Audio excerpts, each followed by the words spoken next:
So hello my dear lovely students, आप सभी का स्वागत है पीपीआई ट्यूटोरियल के यूट्यूब चैनल पे। मैं विकास कुमार आप सभी का स्वागत करता हूं और आज की इस वीडियो में बहुत ही आपका खास होने वाला है।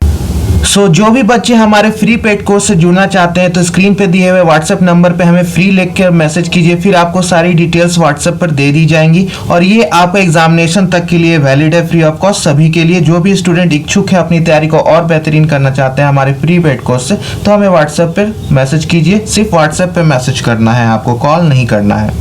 क्लासेस के बारे में आपको टाइम शेड्यूल और कौन सा सब्जेक्ट किस दिन होगा उसके लिए आपको टेलीग्राम चैनल ज्वाइन करना होगा। टेलीग्राम चैनल का नेम है पीपीआई ट्यूटोरियल, स्क्रीन पे भी देख सकते हो, नहीं तो डिस्क्रिप्शन बॉक्स में लिंक है, उसको भी क्लिक करके आप जा सकते हो। जस्ट आपको पीपीआई ट्यूटोरियल सर्च करना होगा टेलीग्राम चैनल पे। वहाँ पर आपको फ्री ऑफ कॉस्ट सारा आपको क्लास का पीडीएफ, टाइम शेड्यूल और सही टाइम पे आने पर आपका टेस्ट भी कंडक्ट कराया जाएगा। आज की क्लास में हम लोग वीवीआई क्वेश्चंस करेंगे for paramedical and paramedical matric Bihar के लिए, और अच्छे से हम लोग पूरा डिटेल में करेंगे विथ एक्स्ट्रा डिटेल। अलग से एक और जानकारी, जो भी बच्चे थ्योरी क्लासेस करना चाहते हैं यानी बेसिक से सारे सब्जेक्ट्स को हाई तक पढ़ना चाहते हैं तो आप हमारे पेड कोर्स को भी ज्वाइन कर सकते हो, जहां पर आपको सारे शिक्षक देख सकते हो पैरामेडिकल क्वालिफाइड है, तो सारे एक्सपीरियंस टीचर जो भी आपके पैरामेडिकल क्वालिफाइड कर चुके उनके द्वारा आपको पढ़ाया जाएगा। और कोर्स का फी आप देख सकते हो अभी बहुत ही कम है, ये जल्दी इंक्रीज कर दिया जाएगा। तो आप अगर इंटरेस्टेड हैं क्लास के बाद तो आप व्हाट्सएप नंबर पे हमें व्हाट्सएप कीजिएगा, आपको फर्दर सारा डिटेल्स दे दिया जाएगा। तो चलिए समय ना गाते हैं, आज की क्लास को शुरू करते हैं। आज की क्लास में हम लोग बिहार पैरामेडिकल 2022 के एंट्रांस एग्ज़ाम के लिए जीके जीएस का इम्पोर्टेंट क्वेश्चन करने जा रहे हैं, जो आपके एग्ज़ाम के लिए बहुत इंपॉर्टेंट है। तो सभी स्टूडेंट्स को क्लास लास्ट तक करनी है और क्लास के बाद कमेंट्स में अपना फीडबैक ज़रूर देना है कि आपको आज की क्लास कैसी लगी। ठीक है, तो चलिए हमारे क्वेश्चंस की ओर बढ़ते हैं। तो फर्स्ट क्वेश्चन है यहाँ पर, भारतीय राष्ट्रीय कांग्रेस में निम्नलिखित में से कौन सा नेता उग्रवादी दल का था। यहाँ पे आपको बताना है कि भारतीय राष्ट्रीय कांग्रेस में निम्नलिखित में से कौन सा नेता जो है उग्रवादी दल का था। ऑप्शन ए में दिया है दादा भाई नौरोजी, बी में दिया है मोतीलाल नेहरू, सी में दिया है बाल गंगाधर तिलक और ऑप्शन नंबर डी में दिया है गोपाल कृष्ण गोखले। तो चलिए सभी को जल्दी से इसका आंसर दीजिए लाइव चैट में कि भारतीय राष्ट्रीय कांग्रेस में निम्नलिखित में से कौन सा नेता उग्रवादी दल का था। तो चलिए सभी को जल्दी से इसका लाइव चैट में आंसर दीजिए। तो वेरी गुड, यहाँ पर जिनका भी आंसर ऑप्शन सी आ रहा है ना, उनका राइट आंसर है। कौन थे? तो बाल गंगाधर तिलक जी जो थे भारतीय राष्ट्रीय कांग्रेस में नेता जो थे उग्रवादी दल के थे। ठीक है, अब यहाँ पे बात आई है भारतीय राष्ट्रीय कांग्रेस की, तो आपको बताना है यहाँ पर कि भारतीय राष्ट्रीय कांग्रेस के संस्थापक कौन थे। ठीक है, भारतीय राष्ट्रीय कांग्रेस के संस्थापक कौन थे? तो A.O. हुरुम। ठीक है, भारतीय राष्ट्रीय कांग्रेस के संस्थापक कौन थे? A.O. हुरुम। और कब इन्होंने इसकी स्थापना की थी भारतीय राष्ट्रीय कांग्रेस की? तो 1885 ईस्वी में। ठीक है, 1885 ईस्वी में हमारा भारतीय राष्ट्रीय कांग्रेस का स्थापना हुआ था। और कौन किया था? तो A.O. हुरुम ने। अब बात करते भारतीय राष्ट्र के पहले अध्यक्ष। ठीक है, भारतीय राष्ट्रीय कांग्रेस के पहले अध्यक्ष कौन से? W.C. बनर्जी। ठीक है, W.C. बनर्जी, इसका पूरा नाम क्या था? व्योमेश चंद्र बनर्जी। ठीक है, ये भारतीय राष्ट्रीय कांग्रेस के पहले अध्यक्ष थे। सभी को क्लियर है? तो चलिए हमारे नेक्स्ट क्वेश्चन की ओर बढ़ते हैं। तो नेक्स्ट क्वेश्चन यहाँ पे है कि भारत धर्मनिरपेक्ष राज्य है क्योंकि। ठीक है, आपको बताना है कि भारत धर्मनिरपेक्ष राज्य है क्योंकि। ऑप्शन ए में दिया यहाँ सभी धर्मों को समान माना जाता है, बी में दिया यहाँ धार्मिक विश्वास तथा व्यवहार निरुत्साहित हैं, सी में दिया यह एक समाजवादी देश है और ऑप्शन नंबर डी में दिया यहाँ के लोगों का कोई धर्म नहीं है। तो चलिए बहुत इजी क्वेश्चन है, सभी को इसका लाइव चैट में आंसर दीजिए कि भारत धर्मनिरपेक्ष राज्य है क्योंकि। वेरी गुड, तो हमारा राइट आंसर क्या हो जाएगा? ऑप्शन नंबर ए, यहाँ सभी धर्मों को समान माना जाता है, इसलिए जो हमारा भारत देश है ये धर्मनिरपेक्ष राज्य है। ठीक है, तो सभी को क्लियर है? चलिए हमारे नेक्स्ट क्वेश्चन की ओर बढ़ते हैं।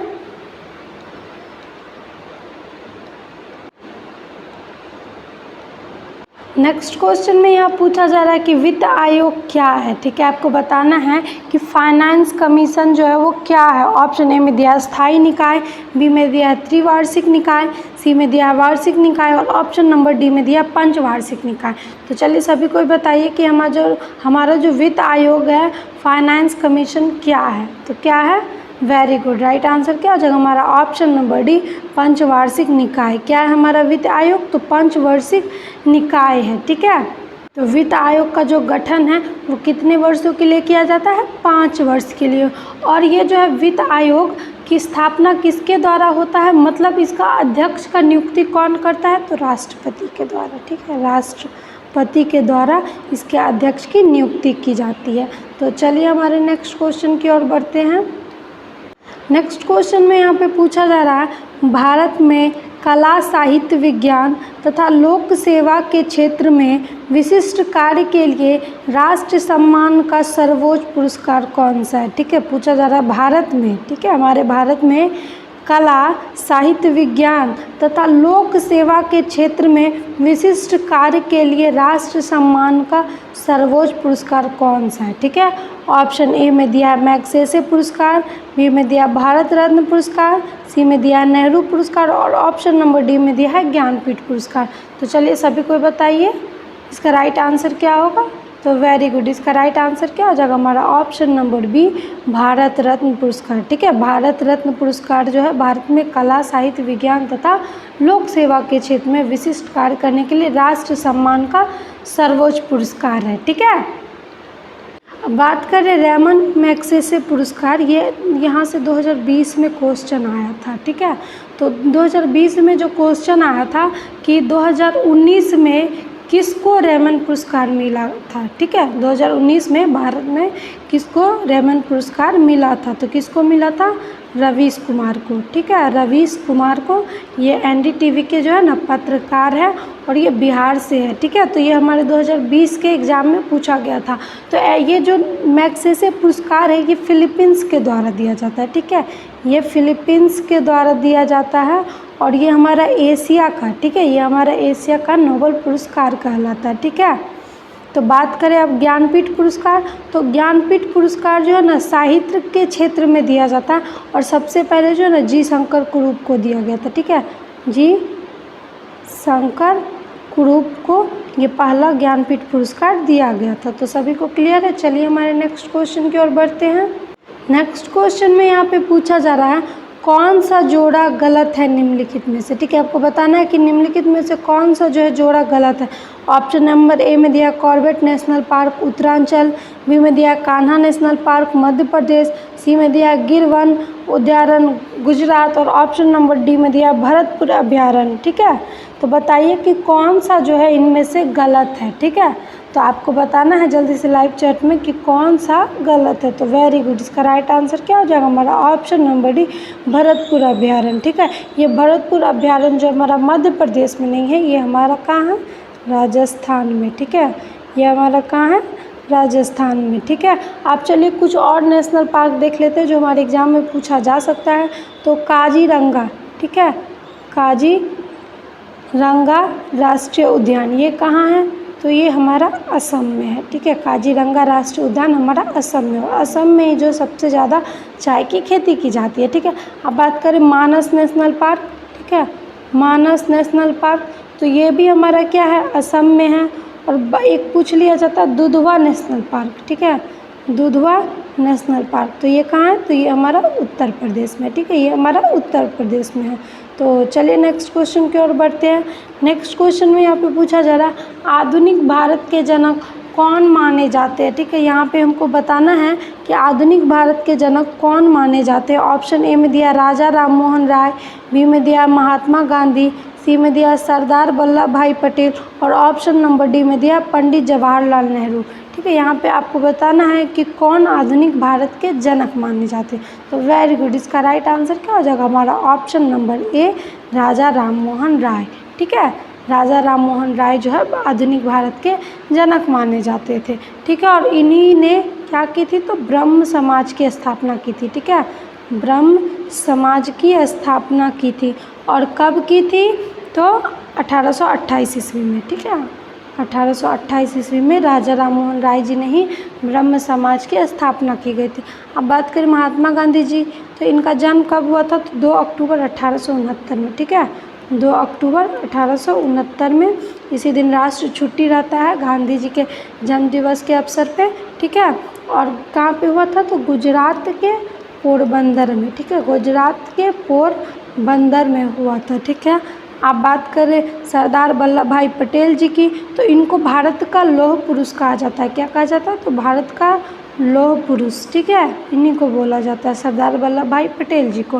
बात करें पंडित जवाहरलाल नेहरू, तो पंडित जवाहरलाल नेहरू जी का जो जन्म था 14 नवंबर, ठीक है, 14 नवंबर 1889 में हुआ था। और इसी 14 नवंबर को हम लोग क्या मनाते हैं? तो बाल दिवस अर्थात चिल्ड्रंस डे मनाते हैं, ठीक है। तो सभी को यहाँ तक क्लियर है? तो चलिए हमारे नेक्स्ट क्वेश्चन की ओर बढ़ते हैं। तो नेक्स्ट क्वेश्चन में यहाँ पे पूछा जा रहा है कि मानक समय निर्धारित करने का आधार होता है, ठीक है। यहाँ पे हमको बताना है कि मानक समय निर्धारित करने का क्या आधार होता है। ऑप्शन ए में दिया देशांतर रेखा, बी में दिया अक्षांश रेखा, सी में दिया अंतर्राष्ट्रीय तिथि रेखा और ऑप्शन नंबर डी में दिया प्रधान मध्याह्न रेखा, ठीक है। तो चलिए सभी को जल्दी से बताइए कि मानक समय निर्धारित करने का आधार होता है। तो वेरी गुड, इसका राइट आंसर क्या हो जाएगा हमारा? ऑप्शन नंबर सी, अंतर्राष्ट्रीय तिथि रेखा, ठीक है।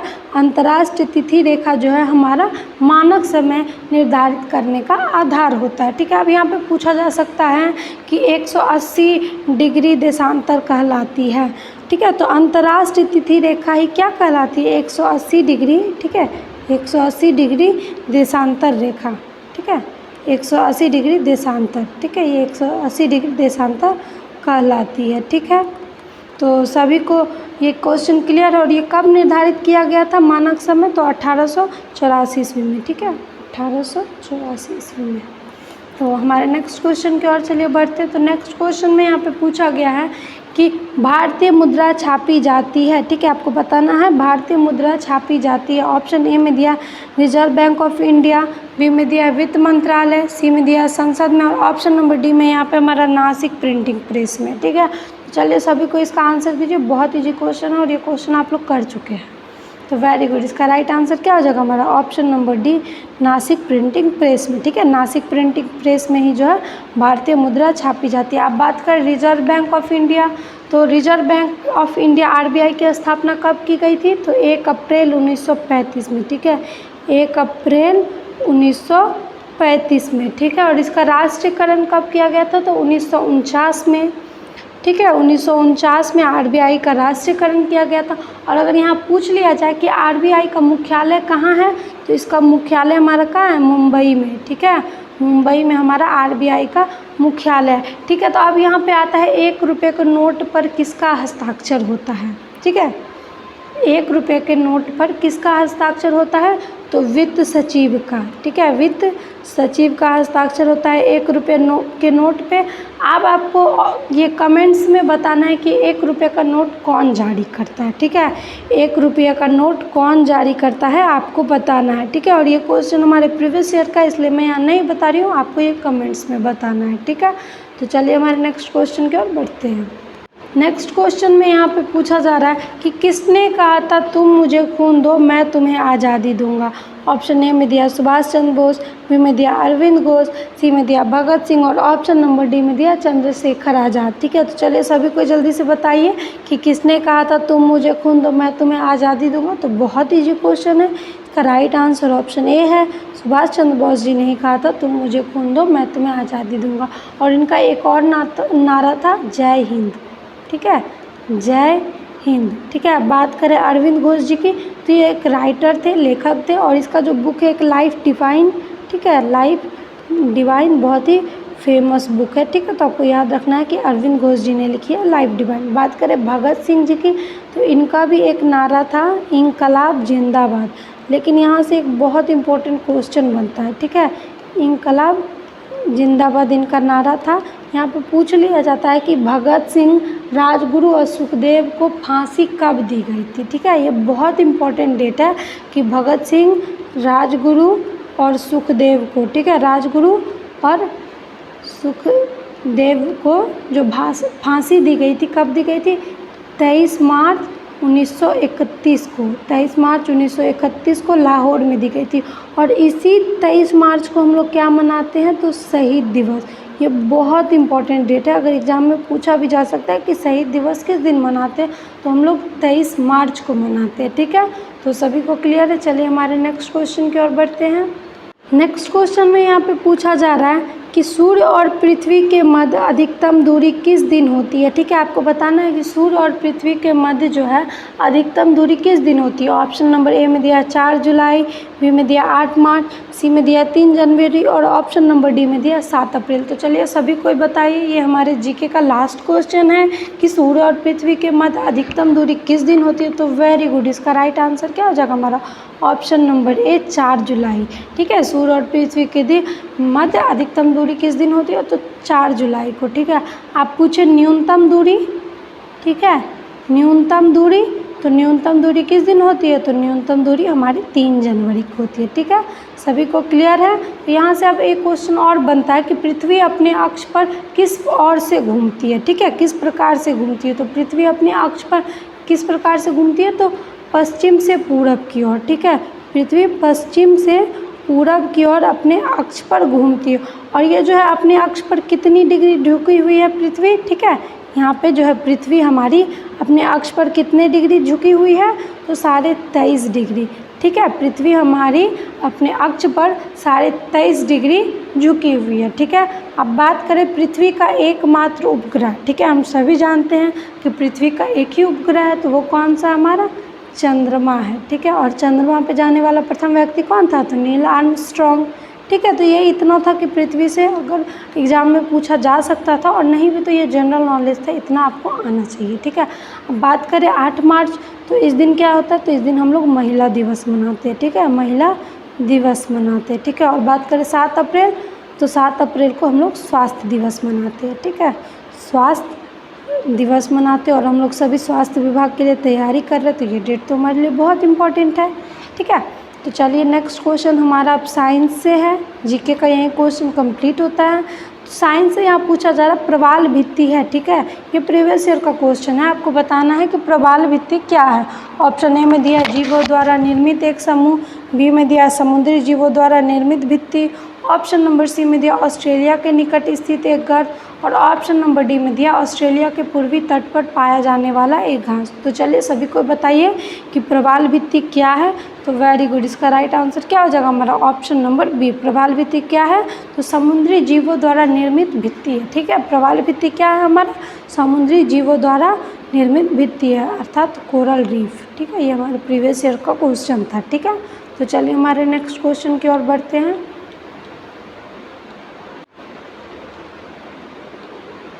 तो नेक्स्ट क्वेश्चन यहाँ पे पूछा जा रहा है कि मलेरिया की दवाई कुनैन निम्न में से किस वृक्ष से प्राप्त की जाती है। ठीक है, यहाँ पे हमको बताना है कि मलेरिया का जो दवाई है कुनैन किस वृक्ष से प्राप्त की जाती है। ऑप्शन नंबर ए में दिया यूकेलिप्टस, बी में दिया वॉलनट, सी में दिया सिनकोना और ऑप्शन नंबर डी में दिया राउल्फिया। ठीक है, तो चलिए सभी को बताइए, बहुत ईजी क्वेश्चन है कि मलेरिया की दवाई कुनैन जो है किस वृक्ष से प्राप्त की जाती है। चलिए सभी को जल्दी से इसका लाइव चैट में आंसर दीजिए। तो वेरी गुड, क्या हो जाएगा इसका राइट आंसर हमारा ऑप्शन नंबर सी सिनकोना। ठीक है, सिनकोना के वृक्ष से ही कुनैन पाई जाती है। ठीक है, ये सभी को क्लियर है। तो चलिए बताइए मलेरिया किसके काटने से होती है। ठीक है, तो मलेरिया किसके काटने से होती है, तो फीमेल एनोफिलिस मच्छर के काटने से हमारा मलेरिया होता है। ठीक है, तो चलिए नेक्स्ट क्वेश्चन की ओर बढ़ते हैं। नेक्स्ट क्वेश्चन हमारा बहुत ईजी है कि माध्यम के तापमान में वृद्धि के साथ प्रकाश की गति। ठीक है, माध्यम में अगर तापमान की वृद्धि होगी तो उसमें प्रकाश की गति क्या होगी। ऑप्शन ए में बढ़ती है, बी में घटती है, सी में वैसी ही रहती है और ऑप्शन नंबर डी में दिया सहसा गिर जाती है। तो उसका राइट आंसर क्या हो जाएगा हमारा ऑप्शन नंबर सी, वैसे ही रहती है। ठीक है, माध्यम में अगर तापमान की वृद्धि होती है तो उसमें प्रकाश की क्या गति रहेगी, वैसी ही रहेगी, कांस्टेंट ही रहेगी। ठीक है, तो ये बहुत ईजी क्वेश्चन था। चलिए हमारे नेक्स्ट क्वेश्चन की ओर बढ़ते हैं। नेक्स्ट क्वेश्चन में यहाँ पे पूछा जा रहा है कि रेड लेड क्या है। ठीक है, आपको रेड लेड का फॉर्मूला बताना है। ऑप्शन ए में दिया है PbSO4, बी में दिया है PbO2, सी में दिया है Pb3O4 और ऑप्शन नंबर डी में दिया है PbCO3। ठीक है, ये हमारे प्रीवियस ईयर का साइंस का क्वेश्चन है, केमिस्ट्री का। तो चलिए सभी को बताइए, सभी को बताना है ये राइट आंसर इसका। तो वेरी गुड, इसका राइट आंसर क्या हो जाएगा हमारा ऑप्शन नंबर सी Pb3O4। ठीक है, रेड लेड का फॉर्मूला क्या है, तो Pb3O4। ठीक है, तो चलिए आज के हमारे लास्ट क्वेश्चन की ओर बढ़ते हैं। तो आज का हमारा लास्ट क्वेश्चन है क्लास का, सोना निम्नलिखित में से किस अम्ल में घुल जाता है। ठीक है, आपको बताना है कि सोना निम्नलिखित में से किस एसिड में घुल जाता है। ठीक है, ऑप्शन नंबर ए में दिया सांद्र सल्फ्यूरिक अम्ल, बी में दिया सांद्र नाइट्रिक, सी में दिया अम्लराज और ऑप्शन नंबर डी में दिया इनमें से कोई नहीं। ये भी हमारा प्रीवियस ईयर का क्वेश्चन है। तो चलिए किसी का क्वेश्चन नहीं, किसी का आंसर गलत नहीं होना चाहिए। चलिए सभी को जल्दी से इसका लाइव चैट में आंसर दीजिए। तो वेरी गुड, इसका राइट आंसर क्या है? तो ऑप्शन नंबर सी। ठीक है, सभी का राइट आंसर है ऑप्शन नंबर सी जो है हमारा अम्लराज हो जाएगा। सोना किस में घुल जाता है? तो सोना हमारा अम्लराज में घुल जाता है। ठीक है, अम्लराज किसको बोलते हैं? तो हम लोग एक्वा रिजिया को, ठीक है, एक्वा रिजिया को हम लोग क्या बोलते हैं? अम्लराज। ठीक है, और एक्वा रिजिया किसका मिश्रण से बना है, मतलब किसका मिक्सचर है?